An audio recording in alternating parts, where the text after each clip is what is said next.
Hi friends, welcome to my channel. I am Arshin and in my this video we will read In an Antique Land by Amitabh Ghosh. Amitabh Ghosh बहुत ही अच्छे writer हैं और उनका her work पिछले work से different होता है। ये नॉवल बेस्ड है अमिताभ घोष की रिसर्च पर जो उन्होंने सोशल एंथ्रोपोलॉजी पर की थी। Social anthropology means study on humans and their cultures. उन्हें कुछ रुपए दिए गए हैं अपनी रिसर्च पूरी करने के लिए। रिसर्च का टॉपिक उन्होंने स्लेवरी चूज़ किया क्योंकि उन्हें 12th सेंचुरी के कुछ लेटर्स हाथ लगे थे।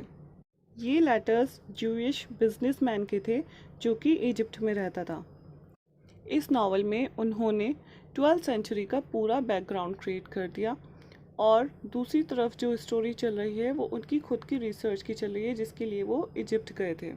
This novel is divided in 6 parts: prologue, Lataifa, Nashawy, Mangalore, going back, epilogue.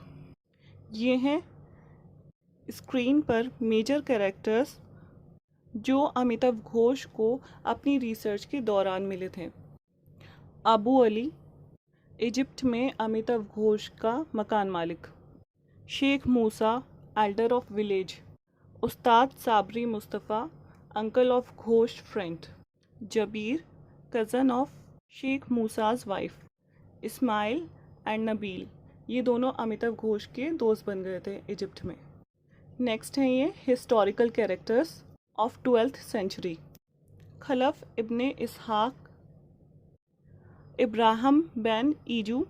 इसहाक और ईजू दोनों फ्रेंड्स हैं और इजिप्ट में रहते थे, लेकिन अब्राहम इंडिया में बिजनेस के लिए आया हुआ है 12th सेंचुरी में और इसहाक के ही लिखे हुए लेटर्स अमिताभ घोष के हाथ लगते हैं जो कि उसने बैन ईजू को लिखे थे। इंडिया में बैन ईजू का स्लेव है बोमा और एक स्लेव गर्ल है आशू। बैन ईजू के जो इंडिया में बिजनेस पार्टनर्स हैं उनके नाम हैं मजमुन इब्नल, हसन इबू बदर, यूसुफ इब्ने इब्राहिम। इस नावल में क्योंकि 2 स्टोरीज चल रही हैं तो हम स्टार्ट करते हैं अमिताभ घोष की रिसर्च। और हाँ, इस नावल में अमिताभ घोष खुद एक मेन प्रोटैगनिस्ट हैं जिनका नाम इस नावल में है या अमिताभ। इस नावल की शुरुआत होती है अमिताभ घोष से जो कि अपनी सोशल एंथ्रोपोलॉजी की पढ़ाई ऑक्सफोर्ड यूनिवर्सिटी से कर रहे हैं। उनके हाथ एक ट्रांसलेशन की बुक लगती है जिस पर लिखा होता है letters of medieval Jewish traders by professor S D. Goitein. जो लेटर्स मिले हैं वो जेनिज़ा नाम के चैम्बर से मिले हैं। A letter catalogued MSH6 written in 1146 AD. Khalaf ibn Ishaq to a trader named Abraham ben Iju, जो कि south western coast of India के मैंगलोर में रहता था। घोष को ये काफ़ी इंटरेस्टिंग लगा। उन्होंने सोचा जब पूरी history king, queen, their carpets, bathtubs, courtiers, wars, foreign policy इन सब से भरी पड़ी है लेकिन किसी ने भी स्लेवरी के बारे में कुछ नहीं लिखा, इसलिए उन्होंने डिसाइड कर लिया कि उनका टॉपिक रहेगा स्लेवरी रिसर्च करने के लिए। तो ये था first part of the novel prologue. Start करते हैं सेकंड पार्ट लताइफा। जब अमिताभ घोष अपनी रिसर्च करने के लिए इजिप्ट पहुंच जाते हैं।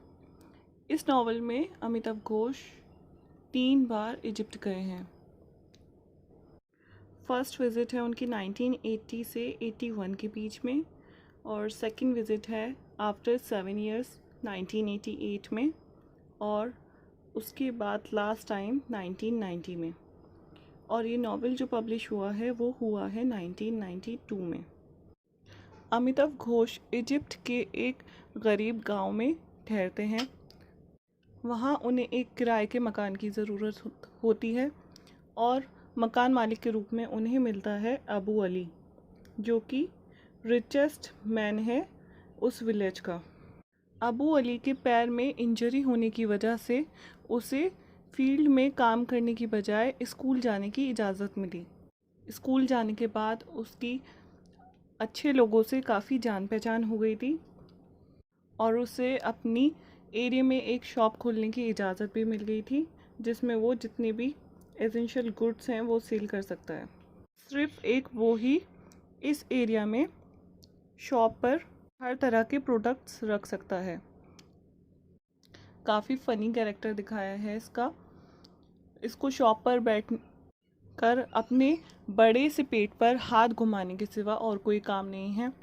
पूरा दिन बस आराम करता रहता है। लोग आते हैं, इसकी शॉप से चीज़ लेते हैं और चले जाते हैं। क्योंकि वो गांव का सबसे अमीर आदमी है और शो ऑफ करने का कोई मौका नहीं छोड़ता।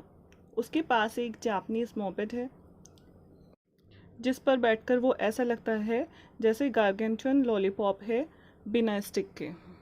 उसके घर में ऊपरी मंजिल पर अमिताभ घोष का कमरा है और वहाँ पर काफ़ी साउंड्स आता है। कभी डक का साउंड, कभी लोगों की आवाज़ें, कभी जानवरों की आवाज़ें। तो ये सब साउंड्स अमिताभ घोष को काफ़ी इरिटेटिंग लगते हैं।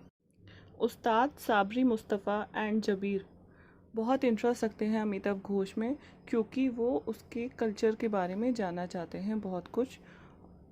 उस्ताद साबरी पूछते हैं अमिताभ घोष से कि क्या ये हकीकत है कि तुम अपने जो मर जाते लोग हैं उन्हें जला देते हो, और क्या ये हकीकत है कि तुम गाय की पूजा करते हो। और थर्ड क्वेश्चन था कि is it true that the man and women that are not pure. वो लोग देखना चाहते थे कि अमिताभ घोष के सामने जब भी गाय आए तो क्या वो उसे पूजा करने लगता है। घोष में वहाँ के लोगों का इंटरेस्ट काफ़ी बढ़ता जा रहा था।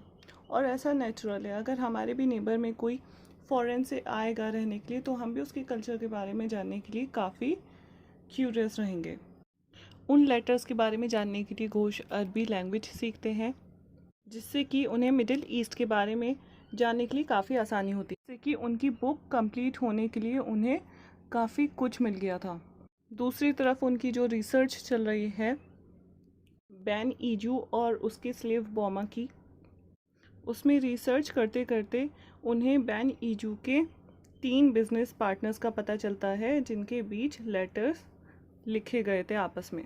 3 के नाम मैंने आपको इंट्रोडक्शन में भी बताए थे, मजमून इब्न हसन इब्न बदर और यूसुफ इब्न अब्राहम। और इसहाक ईजू का सबसे क्लोज्ड फ्रेंड था। बैन ईजू 1132 एडी में मैंगलोर आया था और उसने एक स्लेव गर्ल आशू से शादी की थी जो कि नायर कास्ट से बिलोंग करती थी, जिससे पता चलता है कि ईजू में कितनी इंसानियत थी। उसने ना कास्ट देखी ना गुलाम देखा, बस उसने उससे शादी कर ली। जब घोष मैंगलोर आते हैं तो उन्हें बॉमा के बारे में और जानकारी मिलती है, जो कि तुलुनर में बॉर्न हुआ था, जो कि स्पिरिट्स को पूजते थे। और बैन ईजू उसे महीने के 2 दीनार देता था। सैलरी उसे 2 दीनार मिलती थी, लेकिन वो हज़ारों का सामान डील करता था बैन ईजू के लिए। बहुत दफ़ा वो इजिप्ट और एदन भी गया अपने मालिक के कहने पर। वो एक गुलाम था, लेकिन गुलाम से बढ़कर था। उन दोनों के बीच में ट्रस्ट था। Religious, cultural and linguistic differences होने के बावजूद बैन ईजू और उसके पार्टनर्स में बहुत अच्छा म्यूचुअल ट्रस्ट था और वो मज़हब अलग होने के बावजूद एक दूसरे के फंक्शंस एंजॉय करते थे।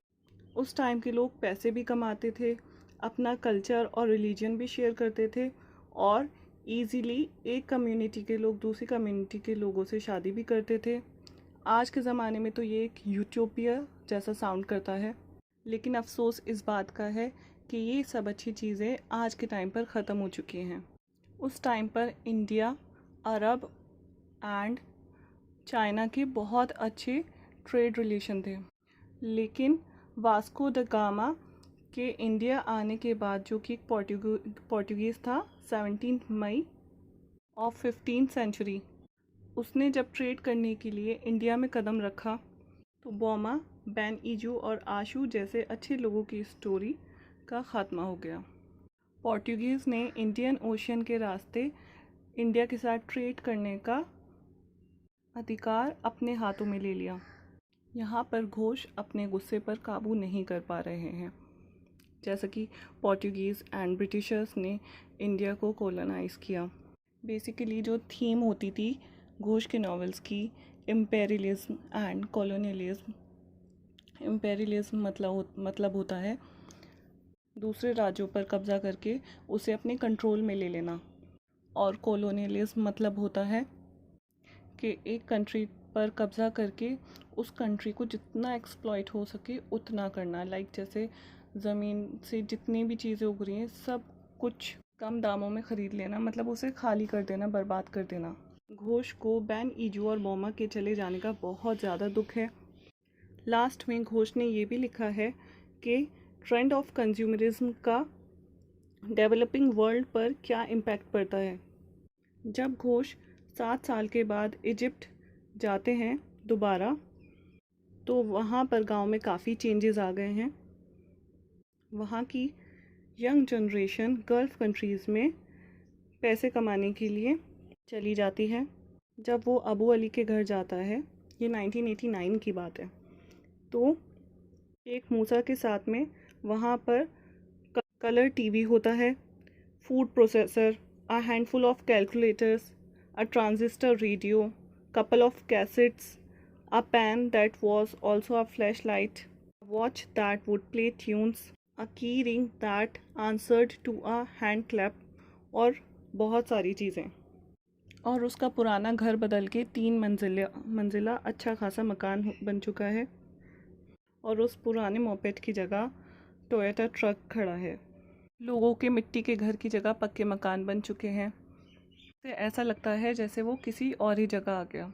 जब घोष के इंडिया वापस जाने का वक्त आता है, तो उसका मन सिदी अबू हसीरा के मकबरे जाने का करता है, लेकिन घोष को मकबरे के बाहर से ही पुलिस इंटरोगेशन के लिए ले जाती है। पुलिस के ये नहीं समझ आ रहा होता है कि एक इंडियन जो कि ज्यूस नहीं है, तो वो टॉम क्यों जा रहा है, जिस पर घोष सोचता है कि रिलीजन इज़ कॉजिंग वॉल्स। आजकल के जो लोगों के मज़हब हैं वो एक दूसरे के बीच में दीवार खड़ी कर रहे हैं।